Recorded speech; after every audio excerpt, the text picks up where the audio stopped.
জ্বালানি সংকট মোকাবেলায় সরকারের ব্যতিক্রমী উদ্যোগ ফুয়েল কার্ড। ফুয়েল কার্ড কি, কেন প্রয়োজন? বর্তমান জ্বালানি অস্থিরতা ও অবৈধ মজুদ মোকাবেলায় সরকার সব ধরনের যানবাহনের জন্য ফুয়েল কার্ড চালুর পরিকল্পনা করছে।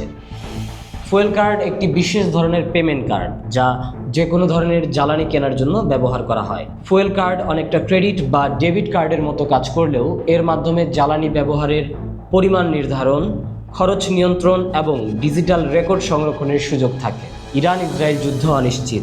বাংলাদেশ যেহেতু জ্বালানির ক্ষেত্রে পুরোপুরি আমদানি নির্ভর, সেক্ষেত্রে চলমান অস্থিরতায় বড় চাপের মুখে পড়ার সম্ভাবনা আছে।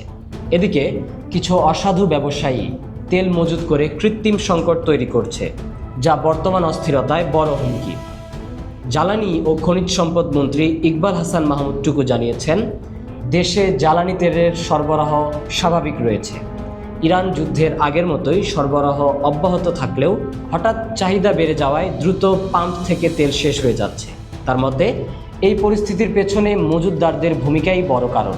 এই প্রেক্ষাপটে জ্বালানি অপচয় ও অবৈধ মজুত ঠেকাতে ফুয়েল কার্ডকে কার্যকর সমাধান হিসেবে বিবেচনা করছে সরকার। ফুয়েল কার্ডের মাধ্যমে মোটরসাইকেল, প্রাইভেট কার, বাস ও ট্রাকের মালিকরা নির্ধারিত পরিমাণ জ্বালানি নিতে পারবেন। প্রতিটি কার্ডে থাকা কিউআর কোডের মাধ্যমে নির্দিষ্ট পাম্প থেকে জ্বালানি সংগ্রহ করা যাবে।